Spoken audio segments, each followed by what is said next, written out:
Friends, this is twinkle. तो चलिए मैं आज आपके लेकर आई हूँ बहुत ही इम्पोर्टेंट, जो कि है चाइल्ड डेवलपमेंट से रिलेटेड क्वेश्चंस, जो कि आप लोगों का 30 नंबर का आता है। ठीक है, जो बहुत ही इम्पोर्टेंट है आप लोगों का प्रिपेयर करना। तो चलिए मैं बहुत ही महत्वपूर्ण प्रश्न बता देती हूँ। इससे पहले कि यदि आप मेरे चैनल पर नए आए हैं, चैनल को लाइक, सब्सक्राइब और शेयर करना बिल्कुल ना भूलिएगा, ताकि आपको इसी तरह की अपडेट्स मिलती रहें। तो शुरू करते हैं सबसे पहले प्रश्न से।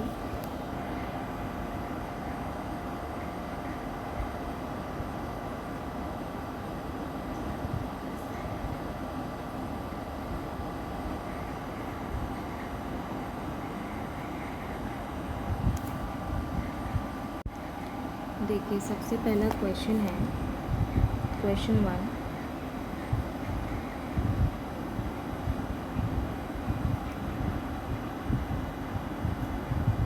कुछ इस तरह का क्वेश्चन आएगा।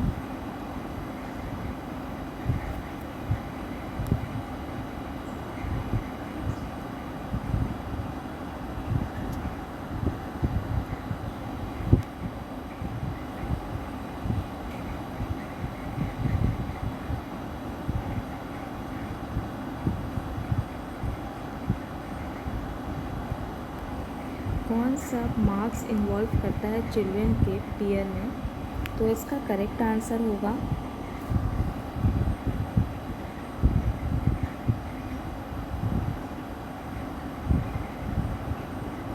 एडोलसेंस। ठीक है, नेक्स्ट क्वेश्चन की ओर बढ़ते हैं।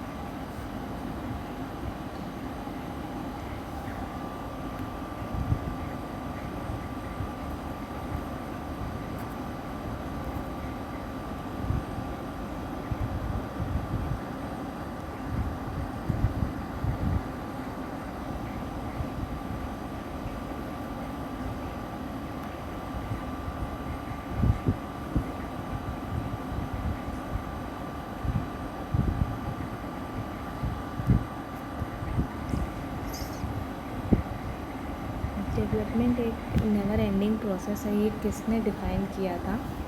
तो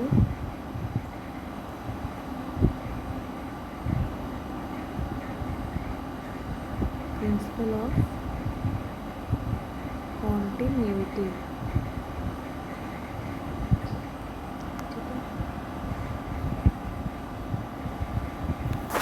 अब अगर हम बात करें अपने अगले प्रश्न की,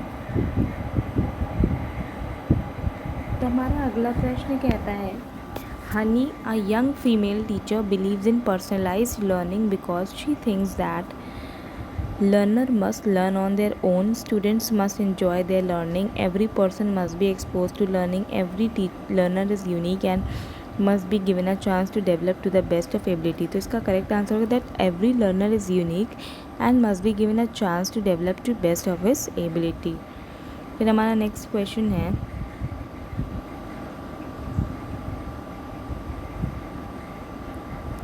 critical pedagogy formally believes that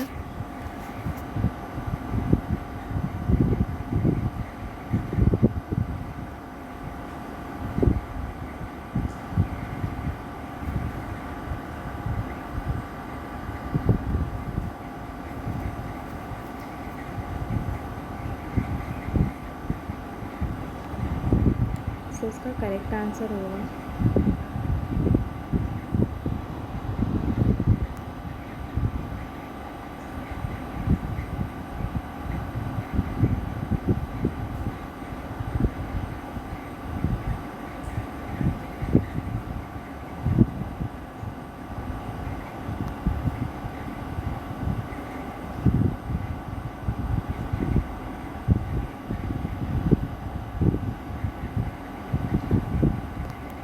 experience of perceptions of learners important. तो फ्रेंड्स, सबसे पहले आज आप लोगों को मैं एक चीज़ समझाने वाली हूँ इसमें, जो कि है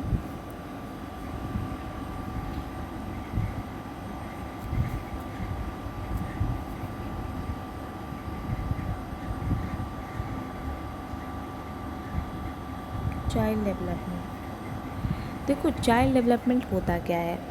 चाइल्ड डेवलपमेंट बेसिकली इज़ जब बच्चे का विकास हो रहा है उसके जन्म से लेकर उसके बड़े यानी कि from birth to adolescence, from birth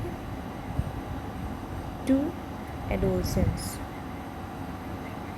ठीक है, कि बर्थ से लेकर एडोलसेंस तक ये जितना टाइम पीरियड है, ठीक है, इन दोनों को मिलाकर जितना टाइम, इसमें जो बच्चे के अंदर चेंजेस आ रहे हैं उसमें डेवलपमेंट हो रहा है। तो वो डेवलपमेंट क्या हो रहा है उस टाइम पीरियड पे, क्या नहीं हो रहा है, यहाँ पर चाइल्ड डेवलपमेंट में उसी की बात हो रही है। पूरी जो CDP है इसी पे बेस्ड है कि कौन से जो दूसरे जैसे पियाजे थे, कोलरबर्ग, ये सब जो थे इनकी क्या राय थी चाइल्ड डेवलपमेंट में। बेसिकली CDP इसी पे बेस्ड है कि बच्चे का जो विकास है, चाइल्ड का जो डेवलपमेंट है। अब हम पूरा चैप्टर जो पढ़ेंगे, पूरा सिलेबस जो पढ़ेंगे, तो किस पर्सपेक्टिव से पढ़ेंगे CDP का, कि हम उसको बच्चे के नज़रिए से देख रहे हैं, कब से, जन्म से लेकर मृत्यु तक, या कह सकते हैं बर्थ टू एडोलसेंस, ठीक है।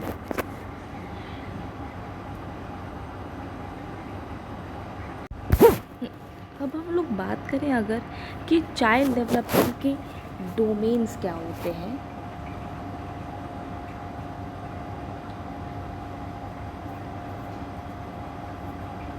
डोमेन्स कह सकते हैं या हम लोग एरियाज़ भी कह सकते हैं कि चाइल्ड डेवलपमेंट के एरियाज़ कौन से हैं। तो देखिए मैं आपको सीधा सीधा बता दूं कि जो चाइल्ड डेवलपमेंट के एरियाज़ हैं, तो यानी कुछ ऐसे फैक्टर्स, तो सोशल होते हैं, इमोशनल होता है, सेल्फ होता है, मॉरल होता है, कॉग्निटिव होता है, फिजिकल और पर्सनालिटी। सोशल, ये सब डोमेन्स है, ठीक है। मॉरल,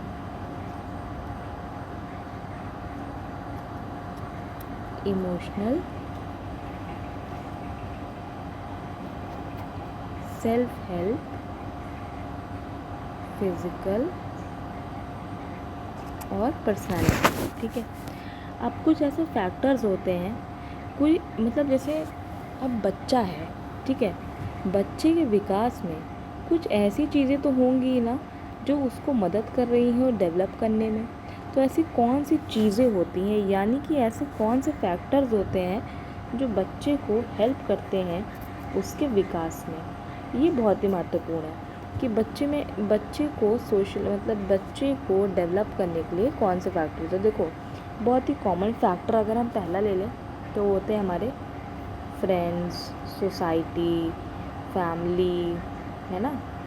बच्चा क्या करता है कि सबसे ज़्यादा डेवलप किससे होता है कि अपने फैमिली से उसका जो है सबसे फर्स्ट अगर उसका विकास हो रहा है तो उसकी फैमिली के थ्रू हो रहा है। यानी वो अपनी फैमिली के जो भी चीज़ें हो रही हैं, जैसी लैंग्वेज है, जैसा बिहेवियर है, ये सब क्या करता है बच्चा अडॉप्ट करना शुरू कर देता है। तो सबसे पहला फैक्टर जहाँ से बच्चे का विकास हो रहा है तो वो होता है फ्रेंड्स, फैमिली वगैरह, ठीक है। अब हम बात करें दूसरा फैक्टर क्या हो सकता है जो बच्चे के विकास में इफ़ेक्ट करता है, वो है एनवायरनमेंट, कि बच्चे को आप एनवायरनमेंट कैसा दे रहे हो। देखो अगर बच्चे को आप अच्छा एनवायरनमेंट दे रहे हो, वहाँ के लोग अच्छे हैं, लोग उससे इंटरेक्ट अच्छे से कर रहे हैं बच्चे से। अब जैसे एक एग्ज़ाम्पल ले लो कि कहीं बच्चा ऐसे एनवायरनमेंट में है जहाँ वो ये देख रहा है बच्चा कि एक बच्चा सबसे जो है आप करके बात करता है, ठीक है। अगर बच्चा ऐसे एनवायरनमेंट में जा रहा है तो वहाँ से वो क्या चीज़ सीखेगा कि देखो वो तो आप करके बात करता है, यानी कि मुझे भी ये चीज़ सीखनी चाहिए। तो उसने क्या करा कि एक अच्छी चीज़ अडॉप्ट करी देखकर, उसने उस एनवायरनमेंट से सीखा कि कैसे मैं दूसरों से या सभी से आप करके बात करूं। अब जैसे एक एनवायरनमेंट ले लो कि जहां बच्चा सबसे कह रहा है तुम करके बात कर रहा है, तो वो एक एनवायरनमेंट पे क्या असर पड़ेगा कि जब दूसरा बच्चा देखेगा तो उसको इमिटेट यानी कॉपी करने की कोशिश करेगा और वो वैसे ही अपने घर पे भी वही काम करेगा, ठीक है। अब अगर हम बात करें तीसरे फैक्टर की तो वो होता है हमारा एक्सरसाइज, यानी कि अगर हम बच्चे के विकास में कुछ ऐसी चीज़ें आदत डाल दें किसी की, जैसे कि एक्सरसाइज कह सकते हैं कि हमने बच्चे को कुछ सिखाया तो वो बच्चे ने वही चीज़ जाके कहीं अच्छी जगह उसको अप्लाई करा, तो ये उसकी एक एक्सरसाइज में आ गया और उसको एक हैबिचुअल बन गया कि हाँ मुझे ऐसे रहना है, ऐसे करना है, ठीक है। तो ये अब दूसरा और बाकी फैक्टर्स देखिए, न्यूट्रिशन होता है। न्यूट्रिशन कैसे बच्चे के, ये तो जाहिर सी बात है कि जैसा बच्चे को न्यूट्रिशन दोगे आप, बच्चा वैसे ही विकास करेगा। यानी कि अगर आप अच्छी प्रोटीन फाइब्रस चीज़ें खिलाओगे उसे, तो उसका माइंड वैसे ही डेवलप करेगा, उसकी बॉडी की जो स्टैमिना इम्यूनिटी है, ठीक है, वो भी जो है बढ़िया रहेगी। उसी जगह अगर आपने बच्चे के खान पान में लापरवाही कर दी, अगर आप उसकी देख रेख नहीं कर रहे हो, तो बच्चा क्या करेगा, वैसा ही ग्रो करेगा। तो ये भी एक इम्पॉर्टेंट फैक्टर है। फैमिली एक इम्पॉर्टेंट फैक्टर है। ज्योग्राफिकल इन्फ्लुएंस, रेनफोर्समेंट एक फैक्टर है कि बच्चे को विकास को, अगर आप बच्चे को रेनफोर्स कर रहे, रेनफोर्स मतलब कि अगर आप उसको अच्छे काम के लिए शाबाशी दे रहे हो, अब जैसे कि करते ना कि तुमने ऐसा कर दिया, तुमने ये सम ये एडिशन सब्ट्रैक्शन कर लिया, तो मैं तुम्हें एक चॉकलेट दूंगा। तो अब वो चॉकलेट पाने के लिए, एक रिवॉर्ड पाने के लिए, अब एक एग्ज़ाम्पल ले लो बढ़िया सा, जैसे कि हम ही लोगों के स्कूल के टाइम पे क्या होता था कि हम लोग एक गुड पाने के लिए, स्टार पाने के लिए कॉपी में, या वेरी गुड पाने के लिए, एक्सीलेंट पाने के लिए क्या करते थे कि मैम कहती थी, मतलब मैम जो टीचर्स होती थी वो उन्हीं बच्चों को ये सब देती थी जो अच्छा करते थे। तो एक तरह से उनके लिए क्या हुआ, ये रिवॉर्ड का काम किया कि उन्होंने उनको और अच्छा करने का अवसर दिया, एक उनको रिवॉर्ड दिया कि बच्चे का मोटिवेशन, बच्चे का मनोबल इतना बढ़ गया कि उसने अगली बार और बेहतर करने की सोची। यही कारण है कि रिवॉर्ड बहुत अच्छे से काम करता है, और एक तरह से पनिशमेंट भी बच्चे के विकास में। अब बच्चे को बार बार पनिश नहीं करना चाहिए हर बात के लिए, लेकिन हाँ जहाँ जायज़ लग रहा है कि हमें यहाँ पनिश करना चाहिए बच्चे को कि वो दोबारा हरकत रिपीट ना करे, तो वहाँ पर हमें क्या करना चाहिए, पनिश। तो कहीं ना कहीं ये हमारे बच्चे के विकास में डेवलप करता है कि अगर हम बच्चे को अच्छी बात के लिए पनिशमेंट दे रहे हैं तो वो अच्छी चीज़ के लिए ग्रो कर जाएगा। और नेक्स्ट चीज़ मैं आपको बता देती हूँ कि थ्योरीज़ ऑफ चाइल्ड डेवलपमेंट, ये बहुत ही महत्वपूर्ण है। थ्योरीज़ तो आप लोगों को पता ही होनी चाहिए, ठीक। अब मैं बताती हूँ थ्योरीज़ ऑफ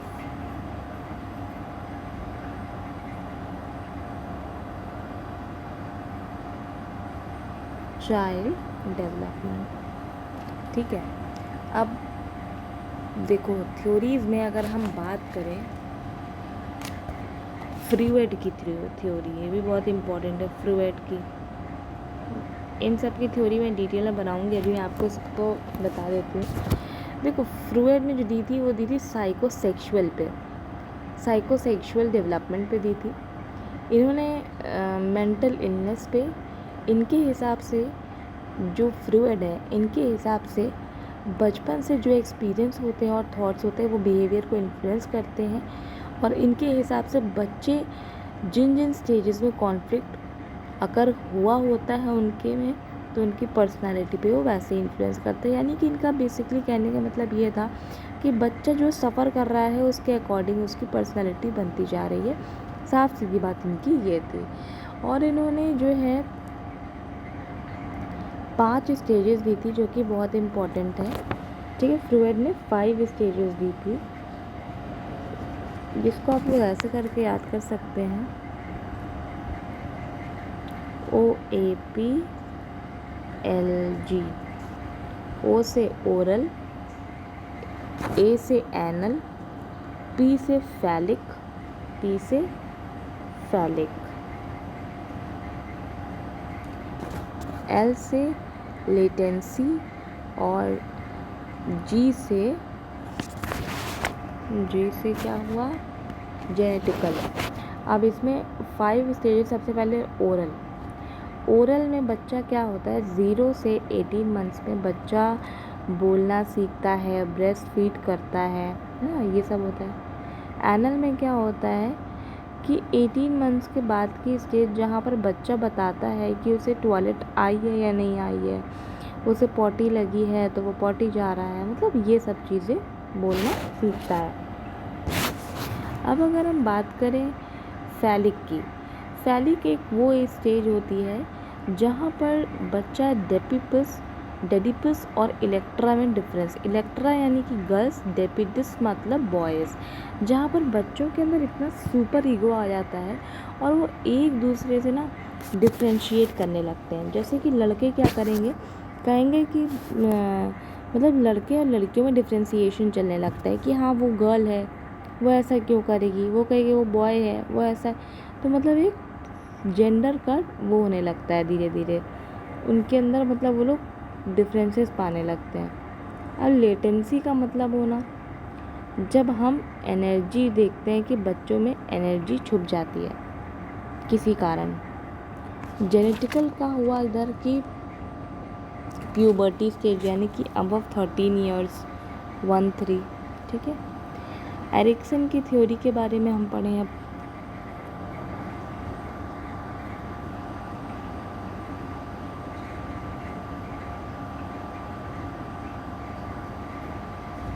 अब अगर हम बात करें एरिक्सन की थ्योरी का, ठीक है, तो देखिए एरिक्सन की एज 8 स्टेज की थ्योरी थी।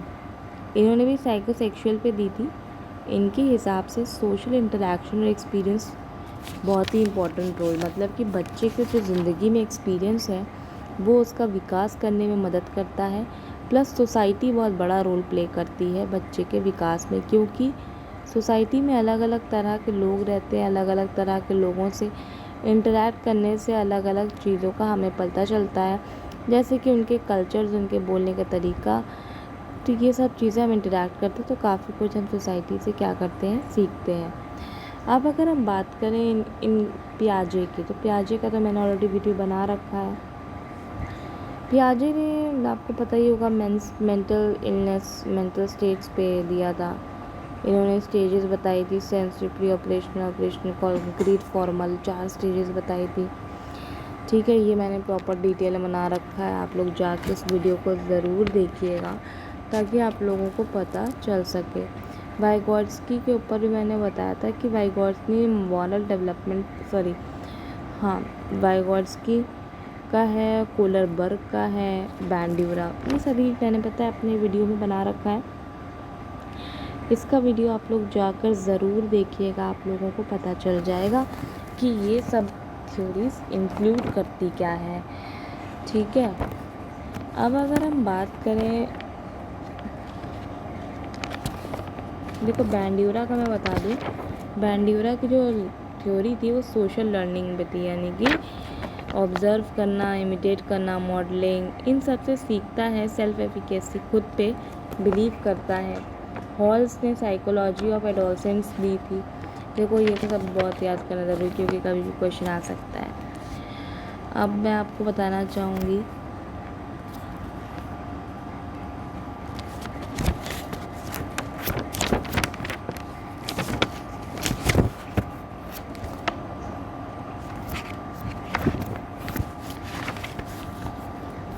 लर्निंग के बारे में।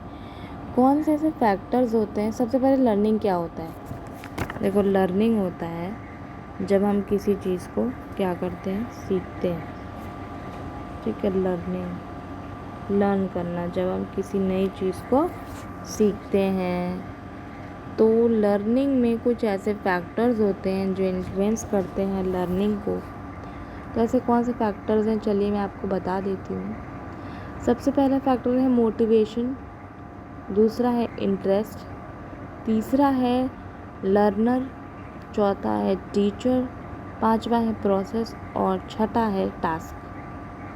अब देखो ये फैक्टर्स कैसे इन्फ्लुएंस करते हैं। मोटिवेशन है, अगर बच्चे को हम मोटिवेट कर रहे हैं, उसको अच्छा बता रहे हैं, अब जैसे करियर का ही लेके चलिए, अगर हम किसी बच्चे को किसी पर्टिकुलर चीज़ को लेके बताते हैं कि देखो ये ऐसा है, इसकी प्रिपरेशन ऐसी की जाती है, तुम निकल जाओगे, या इस तरह से अगर हम कुछ बता कर उसको मोटिवेट कर रहे हैं बच्चे को, तो यहाँ क्या हो रहा है कि हम उसे मोटिवेट कर रहे हैं कुछ अच्छा करने के लिए। तो कहीं ना कहीं ये लर्निंग में बहुत बड़ा एसेंशियल पार्ट है। अब दूसरा फैक्टर जो है इंटरेस्ट। अगर बच्चे को टीचर ध्यान से पढ़ा रही है या बच्चे के इंटरेस्ट के ऊपर डिपेंड करता है कि वो रेडी टू लर्निंग है कि नहीं, यानी कि उसके अंदर चाह है कि नहीं, रेडी है कि नहीं वो किसी चीज़ को सीखने के लिए, किसी नई चीज़ को लर्न करने के लिए। इसका मतलब ये होता है। अब अगर हम बात करें टास्क की, तो हम किस तरह का टास्क दे रहे हैं बच्चे को कि वो पढ़े, लर्न करे, है ना, ये चीज़। अब ऐसे बहुत सारे लर्निंग मेथड्स भी होते हैं, वो मैं अपने नेक्स्ट वीडियो में डिस्कस करूँगी। तो मैं आप लोगों से यही कहना चाहूँगी कि आज के लिए इतना ही है। इतना अच्छे से रिवाइज़ करिए। नेक्स्ट वीडियो पे मिलूँगी मैं आप लोगों को इसका कंटिन्यूएशन पार्ट कराने के लिए। और मैं आपको बता दूं कि आप लोग अभी से प्रिपेयर्ड रखिए, वीडियोस को लगातार देखते रहिए जो जो अपलोड हो रही है। मैं सीक्वेंस वाइज अपलोड कर रही हूँ वीडियो। और चैनल को लाइक, सब्सक्राइब और शेयर करना बिल्कुल ना भूलिएगा, ताकि आपको मेरी तरफ से इसी तरह के बढ़िया बढ़िया टॉपिक्स अच्छी इजी लैंग्वेज में पढ़ा सकूँ।